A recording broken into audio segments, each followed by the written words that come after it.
Núna ætla ég að sýna ykkur hvernig ég fitja upp á 2 þræði. Mér finnst þetta rosalega sniðugt uppfitt og ég nota þetta rosalega mikið. Bæði eins og núna til dæmis þá er ég að fara að gera niðursaumaðan kraga niðursaumaðan kraga á peysu sem að ég prjóna þá í staðinn, ég sauma hann ekki niður. Ég nota þetta þegar ég fitja upp undir ermum. Og svo nota ég þetta líka eins og ef ég er að gera ækord í hálsmáli vegna þess að ækordin verður bara hreinlega ekki nógu fallegur hjá mér til að ég geti gert ækord og svo prjóna út frá því. Þannig að fyrst byrja ég bara á því að festa endan hérna bara með svona lauslega með lykkju, bara hafa smá spotta sem að þið losið svo og eftir, svo kom ekki hnútur. Svo held ég bara á þessu, svona eins og ég sé að fara að prjóna og ég sæki alltaf bandi hérna yfir strengin, undir aukastrengin, yfir strengin, undir strengin. Og þetta ger ég þar til ég kom með 84 lykkjur á prjónana. Þá er það náttúrulega 84 lykkjur í báðar áttir og þá tengi ég í hring. Ég ætla að sýna ykkur það hérna á næsta prjón. Og hérna er þá komna lykkjur. Þetta eru ekki 84 lykkjur, ég tek það alveg fram. En ætlaði bara að sýna ykkur þetta. Og þá toga ég prjónana hérna í gegn til þess að gera svona eins og töfralykkjur eða magic loop. Og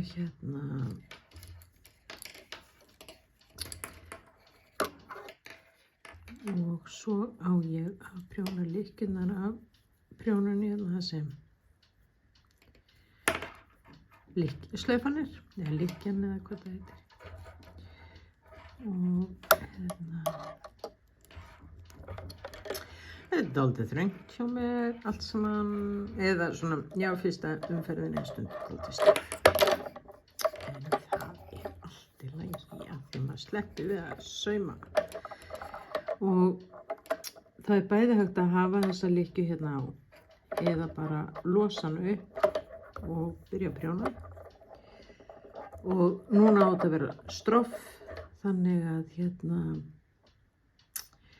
ég prjóna eina slétta og eina brugna. Og svo þegar þessi ringur er kominn, ég er búin að prjóna upp þessa lykkjur, þá set ég prjónamerki. Það er náttúrulega alltaf það skemmtilegasta. Ég fæ að velja eitthvað undurfagurt prjónamerki sem ég tel flíkinni passa mjög vel. Ég náttúrulega skildi ekki þessi prjónamerki fyrst, en svo er þetta bara mjög skemmtilegu partur af prjónaskapnum. Það er að velja rétt prjónamerki. Ég er pínur hrifin á köttum, en það ætti nú einhverjum að koma óvart sem þekki mig. Núna er ég búin með kragann og ætla að prjóna saman lykkjurnar. Og þá er ég með lykkjurnar, þessi blái strengur, hann var rauður á hinum stykkjunum. Nú er hann blár, ég er búin að taka prjónin hérna, setja 3,5 hér af því þá er á bolnum og hérna er 3 sem er í kraganum. Þannig ég setti bara 3 prjónin yfir á bláa strengin og svo prjóna ég bara í gegn. Og þá er bara komin frágangur, kraginn er klár og hann verður líka mátulega strekktur. Hann skekkist ekki þegar maður er að sauma eða festa niður og bara einn endafélag.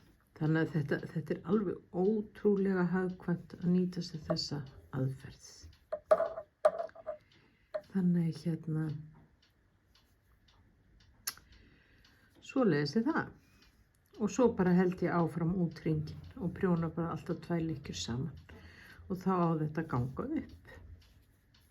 En ég myndi endilega ráðleggja ykkur að kynna ykkur þessa aðferð vegna þess að hún er alveg frábær. Þið sjáu bara hvað þetta kemur svona smúth út og er bara, já, þetta er æði hvernig þetta kemur.